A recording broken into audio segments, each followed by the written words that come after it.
Ô, Plínio, e me chamou a atenção que ontem, nesta confusão toda na Prestes, a Comissão de Relações Exteriores da Câmara aprovou uma moção de louvor ao Eduardo Bolsonaro, Plínio Teodoro. É o fim do mundo. E aí o Carlos Zaratini postou a fala dele achando um absurdo. Vamos ouvir para você comentar a fala do Zaratini sobre este absurdo. Deputadas, nós vamos orientar contrário a esse requerimento. Uma questão muito simples.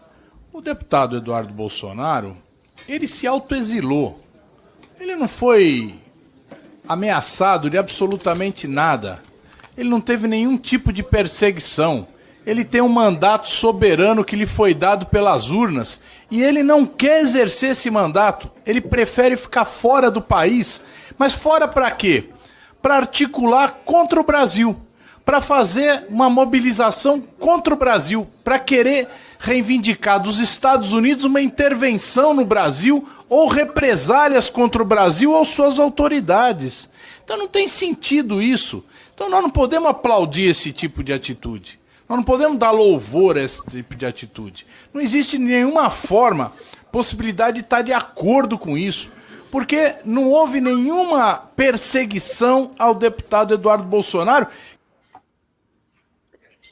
Plínio, e aí Zaratini é membro da CREDEM há muito tempo. Ele é uma das figuras que mais participa ali da CREDEM na Câmara. E aí, Plínio, essa outra notícia, né? Nós falamos outro dia, essa aqui do Jamil Chad, deu agora há pouco, que aquelas empresas às quais a gente se referiu, está aqui a casa de sócio do Eduardo Bolsonaro, essas empresas estão fechadas. O Jamil Chad obteve essa informação de que as empresas que o Eduardo Bolsonaro montou lá no Texas, em parceria com duas outras pessoas que serviram ao governo Bolsonaro, que elas foram fechadas em 18 de abril do ano passado. Então, ele abriu as empresas lá atrás, logo depois que o pai saiu, e depois fechou-as. Então, eu queria que você comentasse essas duas do Eduardinho Bolsonaro, do Bananinha, que está nos Estados Unidos. Pois é, gente, assim, tem muita coisa aí que precisa... Eu acho que precisa ser aberta uma investigação muito forte contra o Eduardo Bolsonaro. Tem várias vertentes, eu vou mostrar algumas aqui, que colocam o Eduardo Bolsonaro numa situação muito delicada, eu acho, digamos assim. Né? O que ele está fazendo nos Estados Unidos? Primeira coisa, essa questão da empresa, né? Existem indícios de lavagem de dinheiro. Paulo Generoso lava dinheiro nos Estados Unidos.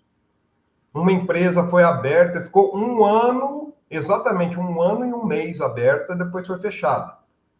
Com o Eduardo Bolsonaro como sócio, no lugar onde provavelmente ele está morando, pelo menos na mesma cidade. A gente não sabe se é na mesma casa, né? Então, só aí existe uma questão muito suspeita. Por que ele se tornou sócio de uma empresa que abriu, depois fechou, né? Isso tudo num prazo muito curto e depois do pai começar a ser investigado ali. Depois começou a funilar a investigação contra o Bolsonaro. Então, isso já é uma questão que levanta uma certa suspeita. É proibido abrir empresa nos Estados Unidos? De forma alguma, né? Mas por qual motivo? Ninguém sabe onde entrou, o que essa empresa fez, como entrou dinheiro.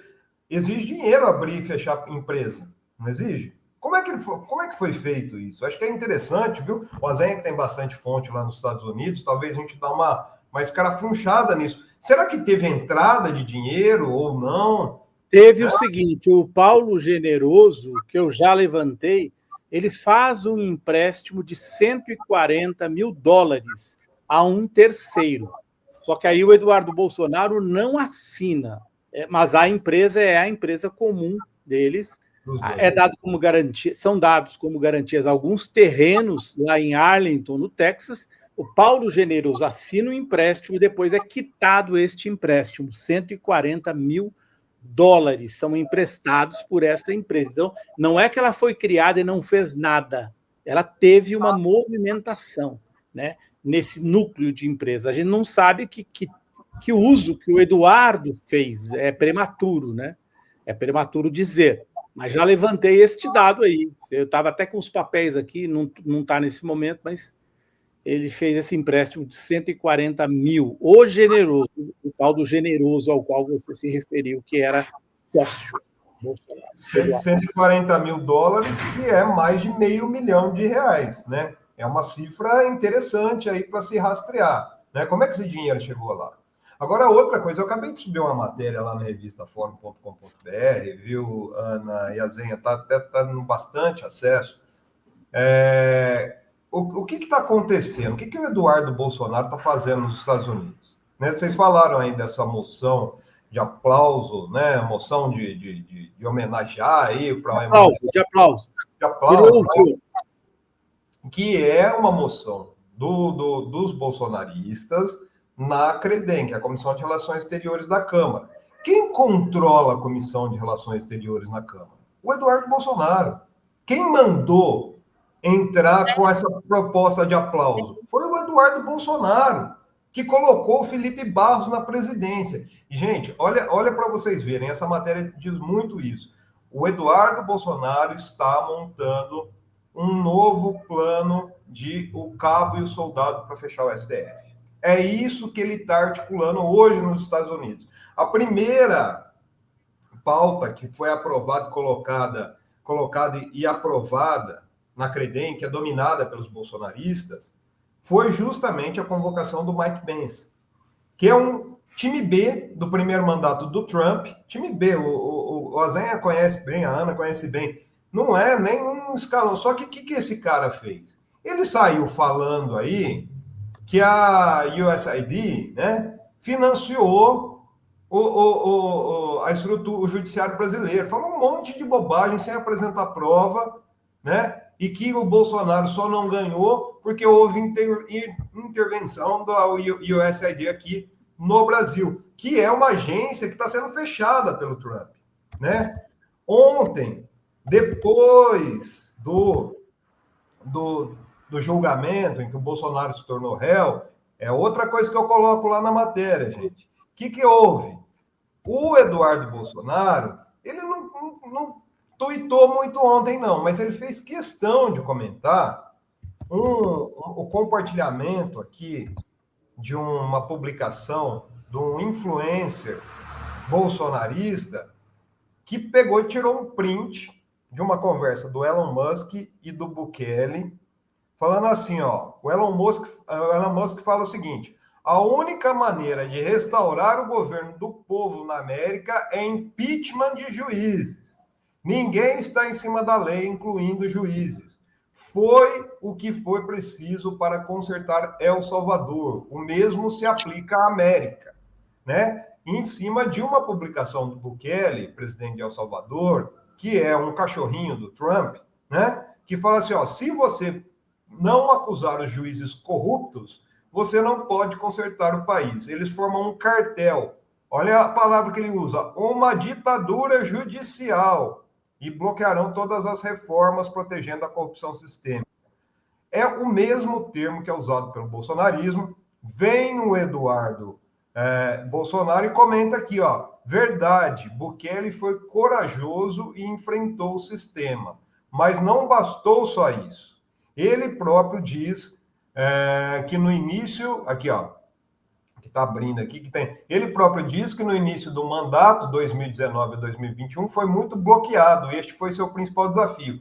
Ele superou isto só após a eleição legislativa de 21, quando elegeu larga maioria no Congresso. Daí fez impeachment dos ministros do STF e PGR. Ou seja, gente, qual que é a principal bandeira do Bolsonaro hoje? Esses dias atrás ele falou numa entrevista, me dá 50% do Senado e da Câmara que eu mudo o Brasil. Né? De janeiro para cá, deram entrada no Senado mais 6 pedidos de impeachment do Alexandre de Moraes. Quem fez esses pedidos de impeachment? Um foi o Bibo Nunes, deputado federal, que é um desses radicais lá do Rio Grande do Sul. Os outros 5 foram de bolsonaristas, cidadãos, que se identificam como cidadãos. Então, existe um plano para fechar o STF que está sendo articulado pelo Eduardo Bolsonaro, isso é muito claro. Gente, trazer o Mike Pence, que é uma série B, foi uma série B do primeiro governo Trump, e ele já aceitou, viu? Já aceitou. Ele colocou, fez uma publicação lá falando que vem na comissão da Câmara.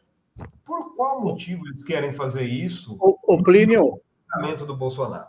Você se lembra do Fernando Cerimedo, o argentino, que fez uma análise fake? É a mesma coisa o Mike Pence. É a mesma coisa. Para vocês que não conhecem o Mike Pence, está aqui, ó. Mike Pence, um cruzado conservador contra a censura na internet. Aí a NBC News, e daqui a pouco a gente vai trabalhar nisso, porque ele vai vir fazer o discurso aqui ele vai vir depor na Credem, porque é o Eduardo Bolsonaro que controla a Credem, como você disse, a comissão da Câmara, à distância. O que ele está tentando fazer? Colar o que aconteceu nos Estados Unidos com o que não está acontecendo no Brasil, mas ele está vendendo esta ideia. Então, ele vai colar o Mike Pence. Ele foi alvo de uma investigação, e eu acho que daqui a pouco a gente vai entrar nessa, para contar quem é este cara que vai vir depor aqui na Câmara. Né? Ele tem envolvimento com a extrema-direita dos Estados Unidos, com nacionalistas brancos. A NBC News fez uma investigação das postagens dele, mostrando que ele é envolvido com nacionalismo branco, com um tipo Ku Klux Klan. Entendeu? Esse cara vai vir para quê? Gerar conteúdo, tentar ligar ao Zaid a financiamento da justiça para desmoralizar a justiça brasileira a partir do Congresso, de dentro do Congresso Nacional, Plínio. É uma coisa que eu falei ontem, inclusive para o Pedro Serrano. Eu acho incrível que nós tivemos aquela live dentro do Congresso, a live dos 4 milhões de acessos, depois da eleição do Lula, os bolsonaristas pregando o golpe contra o próprio Congresso, e hoje você está vendo dentro do Congresso brasileiro a instrumentalização de uma comissão da Câmara para atacar uma instituição a justiça brasileira, a justiça eleitoral e a justiça e o STF. É inacreditável que isso possa acontecer sem punição para ninguém. E é interessante, viu, Azen e Ayana? Vocês lembram do Jason Miller, 2021, ex-secretário do Trump? Ele esteve no Brasil para participar do quê? Daquele CEPAC, né, que é a Conferência Conservadora, que foi importada dos Estados Unidos para cá pelo Eduardo Bolsonaro, né? Que teve agora a versão americana, né? E ano passado o Milei veio aqui no Brasil, né? Exato. Então, o que ele fez? Ele veio, fez a provocação, foi barrado no aeroporto para prestar depoimentos, né, por decisão do Moraes. Só que naquela época, quem que estava no governo dos Estados Unidos? O Biden, né?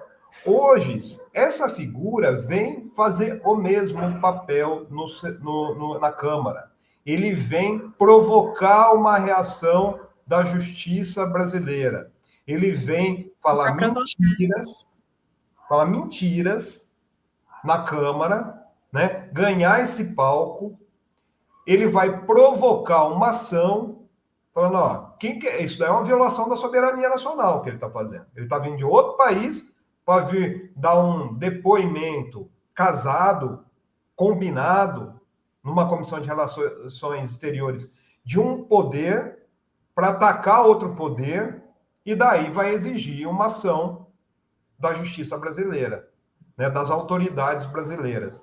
Se esse Mike Pence vem aqui e é detido, imagina o carnaval que vão fazer, junto com a Maria Salazar, junto com com os aliados lá, o McCarthy, né?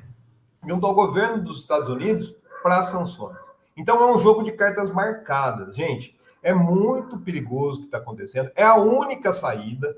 É a única saída. Ontem, acho que o voto do Alexandre de Moraes, principalmente do Alexandre de Moraes, né, teve votos maravilhosos, que nem do Flávio Dino, lembrando a questão da ditadura da própria Carmen Lúcia. Mas, assim, o voto do Alexandre de Moraes não deixou pedra sobre pedra.